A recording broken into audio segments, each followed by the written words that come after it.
아멘.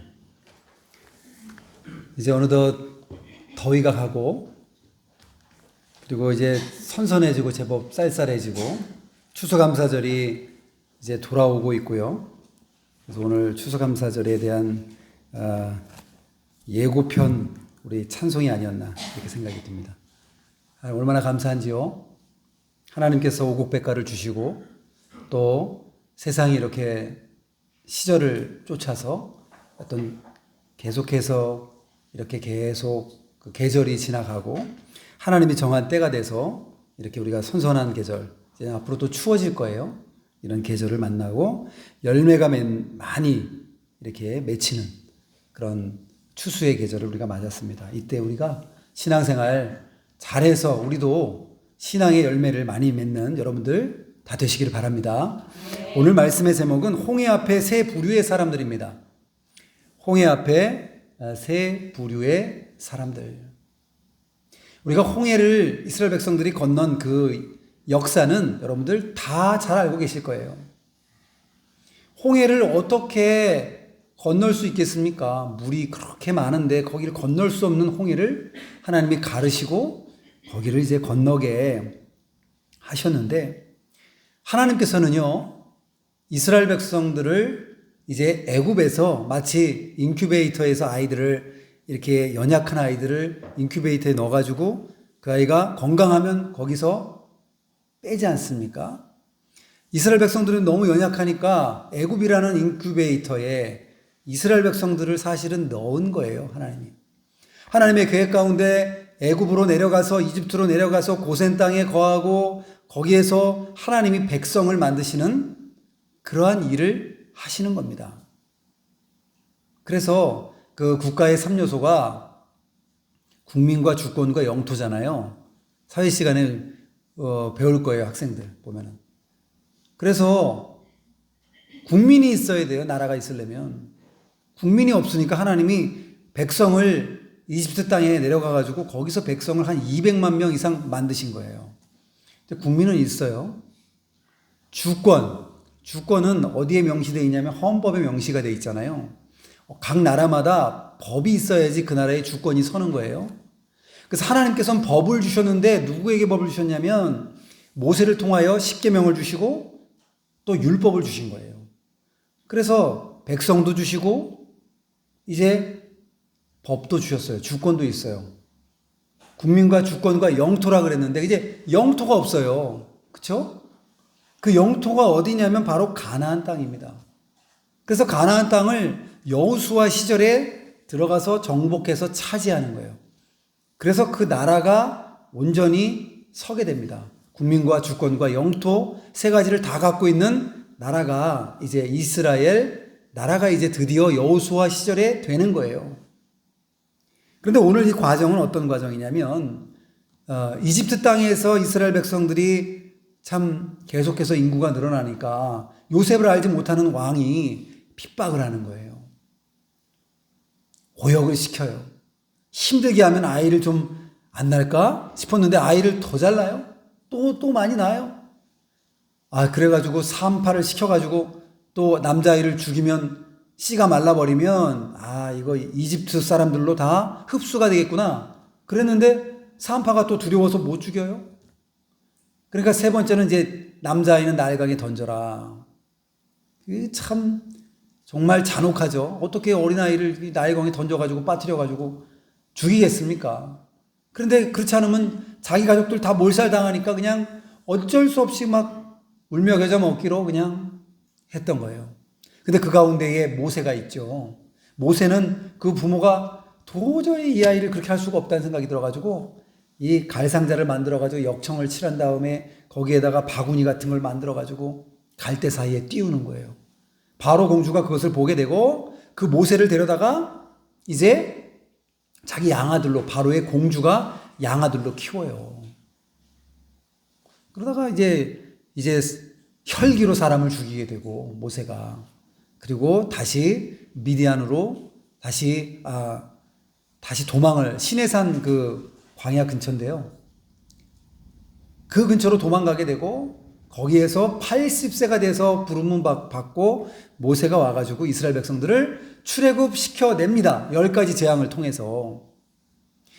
그 과정 가운데 지금 어디에 이르렀냐면 하나님께서 출애굽한 이스라엘 백성들을 구름기둥과 불기둥으로 인도하시고 그 다음에 드디어 홍해 앞에다가 진을 치게 하는 거예요. 텐트, 오늘날로 얘기하면은 막 장막, 텐트를 쳐서 거기서 잠깐 거하라고, 있으라고 하는 내용이 나옵니다.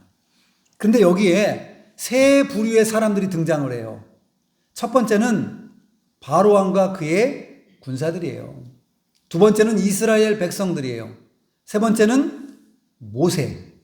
이렇게 세 부류의 사람들이 등장합니다. 오늘 이 세 부류의 사람들이 우리에게 주시는 교훈이 무엇인지 살펴보고자 합니다. 첫 번째 부류는요, 바로왕과 그의 군사들이에요.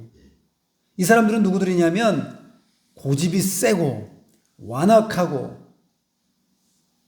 믿음도 없고 하나님을 대적하고 구원운동을 방해하는 사람들이에요. 하나님의 구원운동을 어떻게든지 막아보려고 하는 방해꾼들. 바로왕이 대단하죠. 피, 개구리, 이, 파리, 그리고 생축, 독종, 그 다음에 우박 메뚜기, 어두움, 장자재앙이에요. 이 10가지 재앙. 10가지 재앙을 시리즈로 쫙 내려보내는데 바로왕이 두 손 들잖아요. 이제는 안 되겠으니까, 알겠으니까 내보낼 테니까 돌아가시오. 모세에게. 그런데 또 안 보내요. 또 재앙을 또 내려보니까. 그 다음에는 보내겠다고 또 해요. 반짝. 화장실 갈 때의 마음하고 나올 때의 마음이 다르다나요? 그런 것처럼, 바로왕이, 도저히 안 되겠다고 내보낼 테니까 됐다고 하다가도 또 마음이 강팍해져가지고 안 된다고. 그러다가 드디어 10번째 재앙이 나오는데 이 재앙은요, 무서운 재앙입니다. 그것은 뭐냐면 모든 사람들의 첫째 아들이 죽는 재앙이에요. 그게 장자 재앙입니다. 그 장자 재앙이 있는데 이스라엘 백성들은 문지방과 문설주에 양의 피를 발랐어요. 그 예수 그리스도의 피를 상징하는데 예수 그리스도의 피가 묻혀져 있는 집은 죽음이 통과된다는 거예요. 유월이라는 게 넘어가고 넘어간다는 뜻이에요. 넘을월. 넘어가고 넘어간다. 그래서 유월절이라고 우리가 부릅니다. 유월절이 절기가 그래서 생긴 거예요. 이스라엘 백성들이 그 문에다가 피를 바르니까 하나님의 사자가 싹 지나가다 보니까 피가 발라져 있어요. 여기는 예수 그리스도를 믿는 집이구나. 여기는 하나님의 말씀, 어린 양의 피를 바른 그 집이구나. 통과해요. 그런데 어떤 집에 가니까 집에 아무것도 안 발라져 있어요. 그러면 그 집에 쑥 들어가가지고 첫째 아들을 이제 죽는 거예요. 그래서 이 이스라엘 백성들은 하나도 장자가 죽은 사람이 없어요. 하나님이 보호해 주셨어요. 그런데 이집트 사람들, 애굽 사람들은 첫째 아들이 다 죽었어요. 하루아침에 일어나 보니까 첫째 아들이 다 죽어 있는 거예요. 어떻게 됐을까요? 전 애굽의, 전 이집트의 완전 초상날이에요, 초상날. 그날은 울고불고 가정마다 옆집, 뒷집, 앞집 할 거 없이 다 자녀가 죽는 그런 재앙을 당했단 말이에요. 그 정도쯤 되면 하나님의 능력을 체험하고 이제 손을 들어야 될 거 아니에요. 두 손 두 발을 들어야 될 거 아니에요. 이 바로왕이 말이죠. 보내고 보니까 또 생각이 달라져요. 자기 아들이 지금 죽었는데도 불구하고 또 마음이 강팍해져요. 5절입니다. 5절에 이렇게 말하고 있어요. 5절 말씀합니다. 5절. 그 백성이 도망한 사실이 애굽 왕에게 알려짐에 바로와 그의 신하들이 그 백성에 대하여 마음이 변하여 이르되 우리가 어찌 이같이 하여 이스라엘을 우리를 섬김에서 놓아 보내었는가 하고 바로가 곧 그의 병거를 갖추고 그의 백성을 데리고 갈새 선발된 병거 600대와 애굽의 모든 병거를 동원하니 지휘관들이 다 거느렸더라. 여호와께서 애굽 왕 바로의 마음을 완악하게 하셨으므로 그가 이스라엘 자손의 뒤를 따르니 이스라엘 자손이 담대히 나갔음이라. 담대히 이스라엘 백성들이 나가니까 그냥 내버려 뒀는데 내보내놓고 나니까 아쉬운 거예요. 저 사람들이 있었으면 우리의 종을 삼아가지고 대신 일도 해주고 우리는 편안하게 살았는데 저 많은 사람들이 200만 명 정도 되는 사람들이 다 빠져나가니까 일꾼이 없는 거예요. 일꾼도 없고 집에서 시킬 종도 없고 내보내놓고 나니까 마음이 강팍해져가지고 여기에 보니까 여호와께서 그 마음을 강팍하게 했다고 그랬어요. 하나님께서 물론 그런데 일부러 강팍하게 막 강팍해져라 해가지고 강팍해진 게 아니에요. 바로 왕은 이미 강팍한 사람이었는데 강팍한 대로 내버려 둔 것이에요. 우리가 하나님께서 은혜를 주셔가지고 우리 마음이 겸손해지고 온유해지고 부드러워지고 그렇게 되는 것이 은혜인 줄로 믿으시기 바랍니다. 우리가 회개할 수 있는 것이 은혜예요. 회개의 마음이 우리에게 주어지는 것이 은혜입니다. 근데 바로는 예수님을 믿지 않고 하나님도 믿지 않기 때문에 회개할 수가 없어요. 강팍해요. 마음이 단단해져가지고 다시 한번 고집이 생겨가지고 저것들을 다 쫓아가서 다 죽이든지 다 사로잡아가지고 다시 종을 시키든지 해야 되겠다. 그래가지고 어마어마합니다. 600 병거를 갖췄다고 그랬으니까. 병거 600대면요. 탱크, 오늘날로 얘기하면 탱크 있죠? 전차, 자주포 차 이런 거 우리나라 뭐 K9 자주포 이런 거 유명하잖아요. 그런 거 100대가 지금 오고 있는 거나 마찬가지예요. 탱크 100대를 끌고 막 달려오는 거예요. 참 너무나 강팍한 바로 왕입니다. 딱 봐도 너무 결말이 보이죠? 하나님을 그렇게 대적하는데 하나님이 그냥 내버려 두실까요? 하나님의 진노가 반드시 있을 것입니다.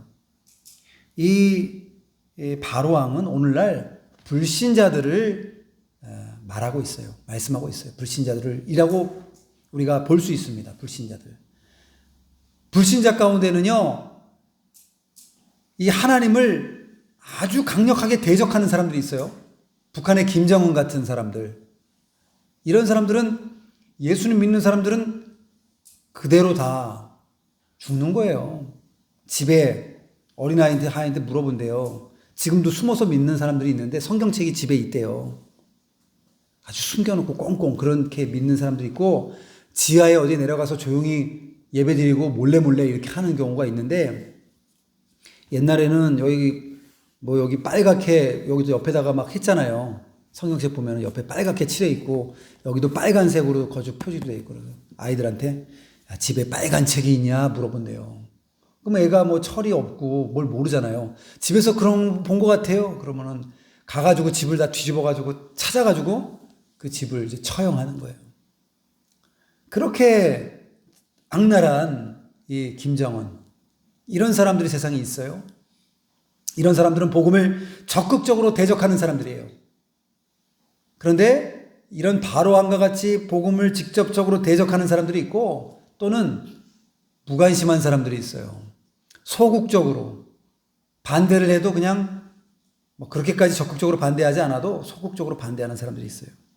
어쨌거나 바로 왕은 참 불신자의 그런 모습이다라는 것을 보여줍니다. 세상이 그와 같아요. 세상 사람들이 이렇게 강팍합니다. 세상이 강팍해요. 세상 인정사정이 없어요. 그런 세상 가운데 우리가 살아가고 있습니다. 그러니 예수님도 그렇게 말씀하셨어요. 내가 너희를 세상에 내보내면 양을 이리 가운데 내보내는 것 같다. 세상이 그렇게 강팍하고 고집이 세고 복음을 반대하는 사람들이 꽉 차 있단 말이에요. 예수님 믿는 사람들이 20%가 안 돼요. 지금 한 15% 정도. 점점 줄고 있죠. 옛날엔 뭐 20 몇 프로까지 올라갔다가 점점 예수님 믿는 그게 떨어져요. 그래서 세상이 그렇구나. 우리가 알아야 되겠고 그러면 세상 사람들에 대한 얘기니까 나하고는 상관이 없겠구나 라고 생각하면 안 됩니다. 여러분. 바로 왕과 같이 우리도 마음이 강팍해질 때가 있어요. 우리도 마음이 강팍해져가지고 회개하고 바로 서면 좋은데 그러지 않고 마음이 강팍해져가지고 한번 하나님하고 한번 뭘 해보려고 하고 말이죠. 하나님하고 겨루어서 어떻게 이길 수가 있어요. 하나님 무조건 순종해야 되고 우리가 낮아져야 되는데 우리가 교만할 수 있고 강팍할 수가 있습니다.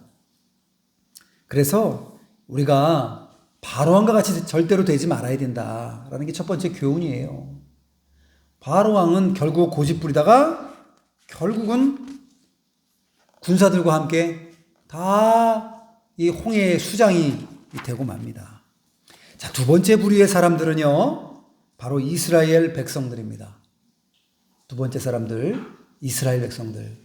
자, 이스라엘 백성들이 지금 이런 상황 가운데에 있는데 뭐라고 지금 말을 하냐면 9절입니다. 애굽 사람들과 바로의 말들, 병거들과 그 마병과 그 군대와 그들의 뒤를 따라 바알스본 맞은편 비하이롯 곁 해변 그들의 장막 침대에 미친지라. 바로가 가까이 올 때에 이스라엘 자손이 눈을 들어본즉 애굽 사람들이 자기들 뒤에 이른지라. 이스라엘 자손이 심히 두려워하여 여호와께 부르짖고 그들이 또 모세에게 이르되 애굽에 매장지가 없어서 당신이 우리를 이끌어내어 이 광야에서 죽게 하느냐. 어찌하여 당신이 우리를 애굽에서 이끌어내어 우리에게 이같이 하느냐.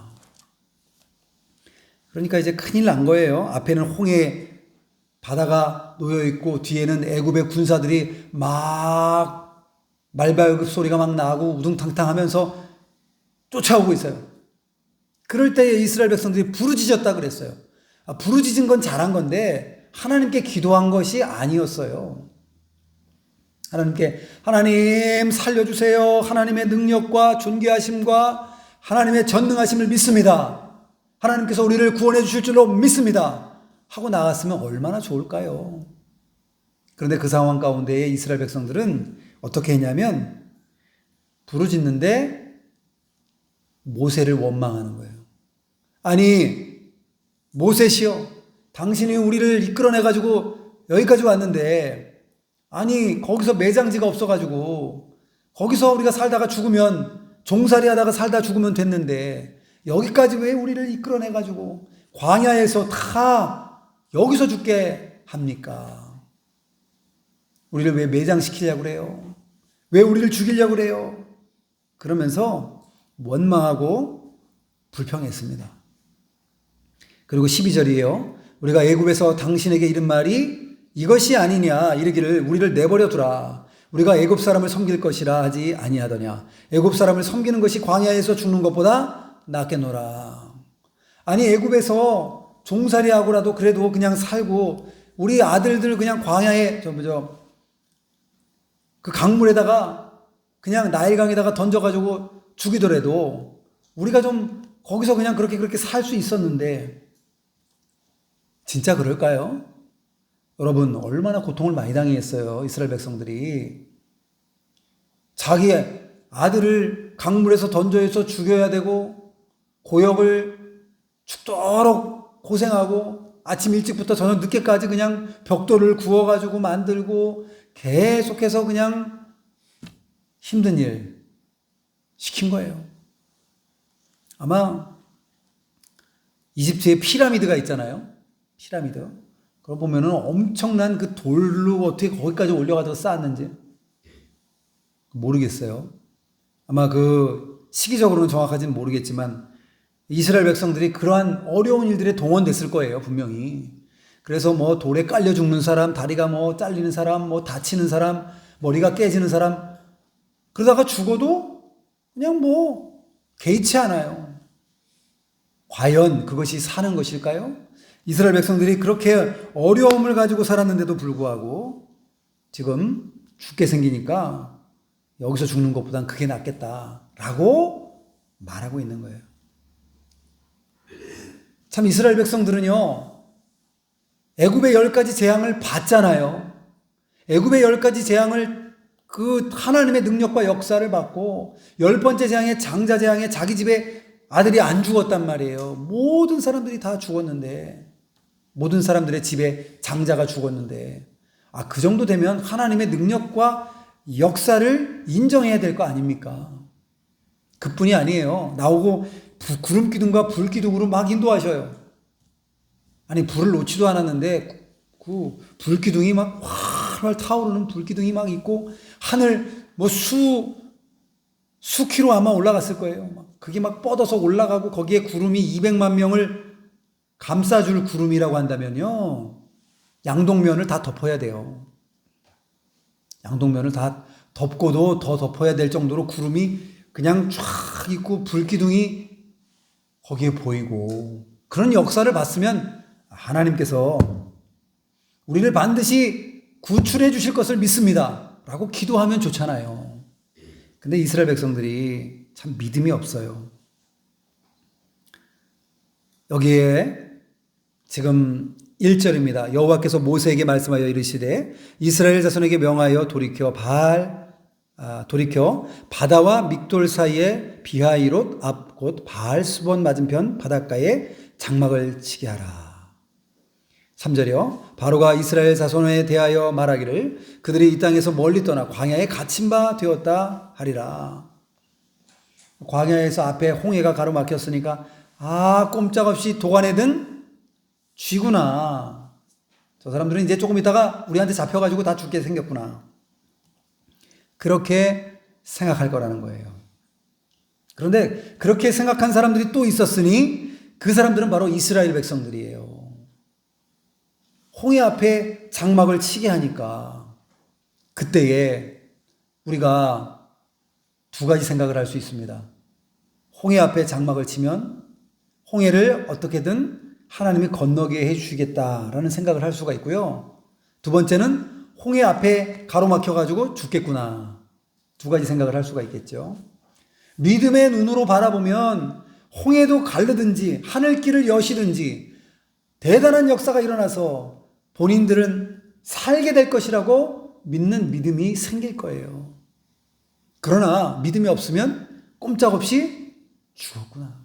왜 하필 막다른 골목 홍해 앞에 왜 거기다 장막을 치게 하셨을까요?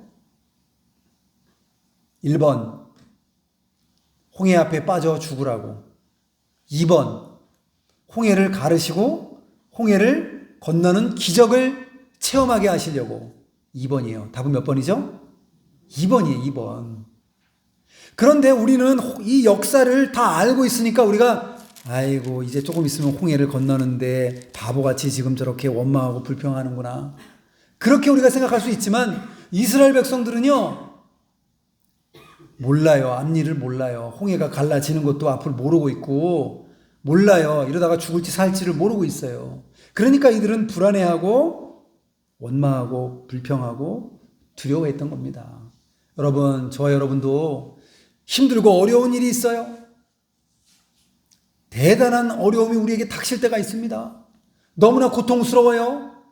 그런데 그 고통을 믿음의 눈으로 바라보면 이 고통 가운데서도 하나님이 우리를 건져주시고 반드시 선한 길로 인도하시고 전화위복이 되게 하시고 하나님께서 마침내 우리를 선한 길로 인도할 것이다라는 확신을 갖게 됩니다.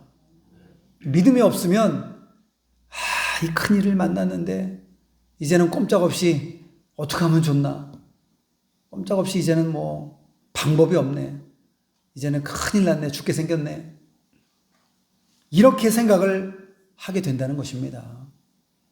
이스라엘 백성들은 믿음이 없어요.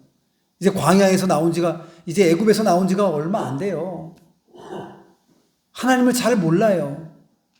이들은 원망하고 불평합니다.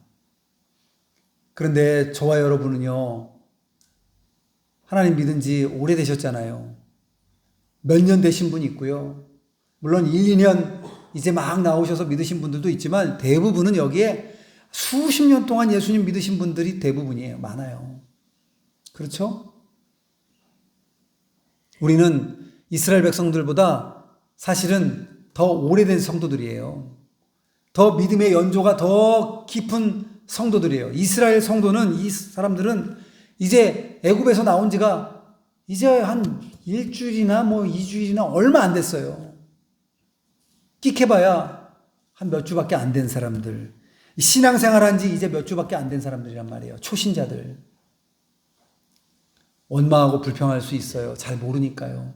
그런데 저와 여러분은 수십 년 신앙생활 했는데 고통과 어려움 가운데 있을 때 왜 원망이 나오고 왜 불평이 나오고 왜 믿음으로 바라보지 못하는지 우리 자신을 우리가 좀 살펴보아야 할 것입니다.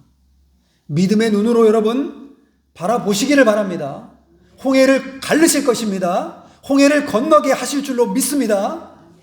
우리가 힘들고 어려움을 당할 때에 이런 믿음을 가져야 돼요. 나를 죽이려고 하나님이 낭떠러지로 지금 몰아가시나? 아니에요.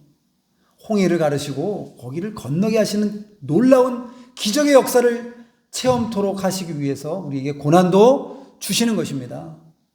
고난을 통하여 우리가 만들어지고 고난을 통하여 하나님께 부르짖고 기도하고 그것을 통하여서 우리가 더욱더 하나님께 나아가고 믿음 좋은 사람들로 우리를 만들기 위해서 고난을 허락하시는 것이에요. 그래서 우리가 이스라엘 백성들처럼 원망 불평하지 않는 여러분들이 되시기를 바랍니다.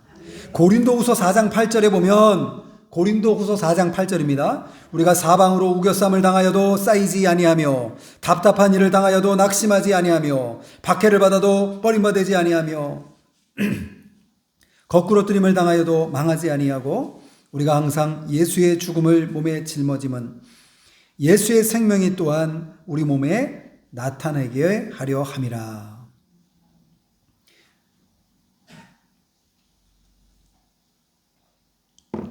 우겨쌈을 당하고 거꾸로 뜨림을 당하고 도저히 안 될 것 같은 상황 가운데서도 하나님은 우리를 보호하시고 인도하신다는 사실을 우리가 믿어야 할 것입니다. 그리고 마지막으로는요, 이 세 번째 부류의 사람들은 모세와 같은 사람들이에요. 모세. 첫 번째는 바알 왕과 그의 군사들, 두 번째는 이스라엘 백성들, 세 번째는 모세와 같은 부류의 사람들이에요. 모세는 믿음이 좋죠. 모세는 물론 모세도 사람이다 보니까 연약해요. 너 가가지고 이스라엘 백성들을 구원해내라. 떨기나무 가운데 막 불꽃이 막 타는데 그때 소명을 받았거든요. 사명을 받았거든요. 이스라엘 백성들 가서 네가 구원해내라. 그 모세가 한동안 하나님을 물론 기도하고 했겠지만 이집트에서 떠난 지가 벌써 40년이 흘렀어요. 40살에 떠나가지고 80세가 됐어요. 그런데 하나님이 부르시니까 모세야 네가 가가지고 이스라엘 백성들을 구원해내라. 그러니까 모세가 한 번에 예 가겠습니다 했나요? 그렇지 않았어요. 저 못 가요. 안 됩니다. 저 못 갑니다. 가라. 내가 너에게 능력을 줄 것이니까 가라. 아니요, 저 못 가요. 저 말주변도 없고요. 저 제대로 할 수 있는 것도 없고요. 나이도 80살이나 됐고요. 못 간다고 계속 그러는 거예요. 하나님께서 어떻게 하셨냐면 내가 보낼 만한 한 자를 보내는 것이 아니냐. 너 그렇게 말 못한다고 하는데 네 형 아론이 그렇게 말 잘하던데 아론 너에게 딱 붙여줄 테니까 가서 내가 시키는 일을 행해라 하고 하나님께서 막 진노하시는 거예요. 막 그러면서 모세에게 강력하게 강권해가지고 결국은 모세가 가게 됩니다. 모세가 이렇게 부족한 부분들도 있어요. 우리도 부족한 부분들도 있어요. 물론 그렇지만 오늘 홍해 앞에서요 모세는요 얼마나 믿음으로 이 백성들을 권면하는지 오늘 13절과 14절에 그 말씀이 나옵니다. 13절입니다.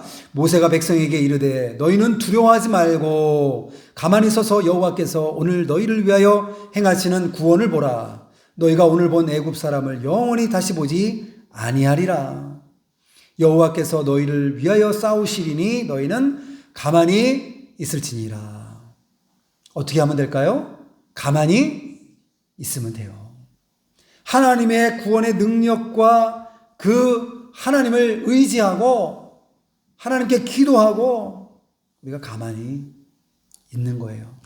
가만히 있는다는 이 표현은 원망하고 불평하고 부르짖고 막 죽겠다고 발버둥치고 그러지 말라는 거예요. 잠잠히 하나님을 바라보고 하나님의 구원의 손길을 바라보라는 거예요. 여러분, 우리가 가끔 몸이 아파가지고 수술하러 갑니다. 병원에 입원하잖아요. 병원에 입원하는데 그때 막 살려달라고 발버둥치고 수술 안 받겠다고 발버둥치고 수술대에서 막 뛰어내리고 그러면 되겠습니까? 수술하러 갔으면 맡겨야 돼요. 누구에게요? 의사에게 맡겨야 돼요. 그리고 그렇게 발버둥 칠까봐 마취를 시켜요. 마취를. 그쵸? 마취를 탁 시켜가지고 그 다음에는 수술을 하는지 내 몸에 뭘 칼을 대는지 몰라요. 그 수술이 다 깨어나면 다 수술이 돼 있어요. 뭐 그다음부터는 통증은 뭐 어마어마한 통증이 오죠.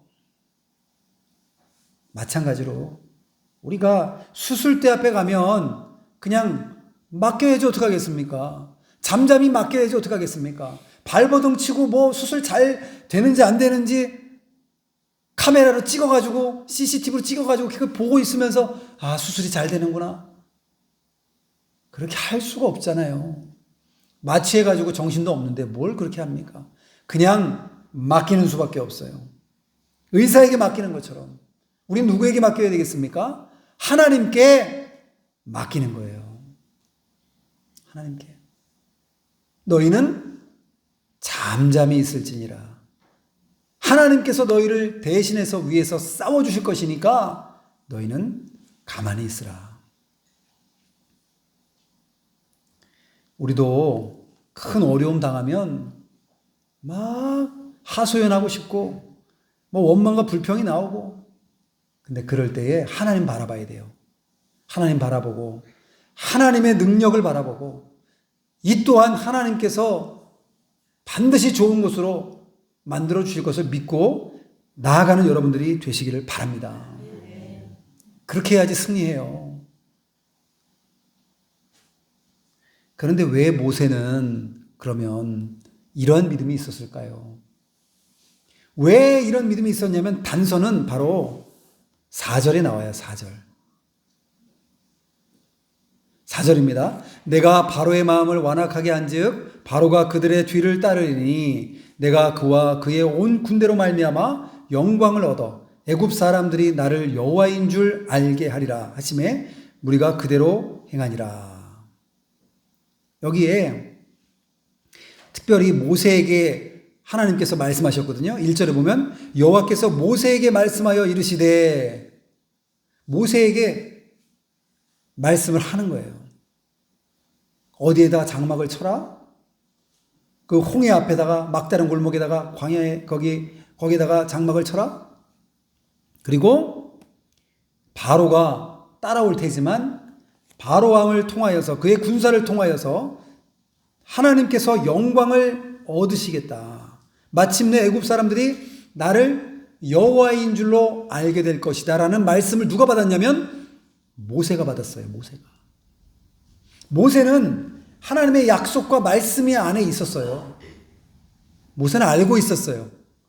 뭘 알고 있었냐면 홍해를 통하여서 또는 어떤 일인지 모르지만 하나님께서 무언가 대단한 일을 큰 일을 행하실 줄로 모세는 이미 알고 있었어요. 왜냐하면 모세의 마음속에 말씀이 있었기 때문입니다. 말씀. 하나님의 약속의 말씀이 있었어요. 이스라엘 백성들은 마음에 말씀이 없었어요. 불안한 거예요. 초조한 거예요. 여러분, 우리가 하나님의 말씀이 나와 함께 할 때는 우리가 불안하지 않고 초조하지도 않습니다. 우리가 하나님의 말씀을 읽고 은혜 받고 기억하고 그 말씀을 마음판에 새기고 간직하고 있으면 두려워하지 않아요. 두려워하지 말라, 놀라지 말라. 내가 내 하나님이 됨이니라. 내가 너를 반드시 도와주고 나의 의로운 손으로 너를 붙들리라. 말씀 있지 않습니까? 이사야에 있는 말씀. 이런 말씀들 붙들고 말씀 붙들고 나가면 마음속에 말씀이 있는 사람은 흔들리지 않아요. 말씀이 없고 말씀을 기억하는 것도 없고, 그 주일에 나와서 여러분이 말씀을 들어야 되는 이유가 여기에 있어요. 세상 가운데서 승리할 수 있는 비결은 바로 예배에 있는 것입니다. 말씀에 있어요. 말씀으로 은혜 받고 새 힘을 얻고 한 주간도 우리에게 닥쳐올 어려움 가운데 우리가 말씀을 붙들고 승리할 수 있는 것입니다. 그래야 되는데 속에 말씀이 없어요. 예배도 잘 안 드리고 또 말씀도 잘 보지 않고 우리 속에 구원에 대한 또 우리를 인도해 주실 것에 대한 확신의 말씀, 이 말씀을 우리 마음속에 갖고 있지 않기 때문에 흔들리는 것입니다. 여기에 이스라엘 백성들이 말씀이 없었어요. 말씀이 없으니 믿음도 없고 믿음이 없으니 말씀도 없고 그러니 불안하고 초조했지만 모세에게는 말씀이 있으니 믿음이 있고 믿음이 있으니 말씀이 있고, 그래서 이스라엘 백성들에게 담대히 전하는 거예요. 너희는 잠잠히 있어라. 하나님께서 너희를 구원하실 것이고 너희를 대신해서 싸우실 것이다. 그렇게 모세가 지금 말씀하고 있는 것입니다. 여러분, 이제 말씀을 맺으려고 하는데요. 우리는 바로왕과 같이 강팍한 그러한 생활과 삶 속에서 우리는 빠져나오고 겸손하고 온유한 삶을 살아야 되겠습니다. 이스라엘 백성들은 원망하고 불평했는데 그들에게 말씀이 없었고 믿음이 없었는데 우리는 그러한 이스라엘 백성들처럼 원망하고 불평하지 말고 모세와 같이 하나님의 말씀을 간직하고 기억하고 하나님을 의지하고 반드시 하나님께서 우리의 고난과 역경을 통해서라도 기적을 행하시고 기적을 행하지 않으실지라도 우리에게 반드시 우리를 구원해 주시고 선한 길로 인도해 주실 것을 믿고 나아가는 승리하시는 여러분들이 다 되시기를 주님의 이름으로 축원합니다. 기도하겠습니다. 하나님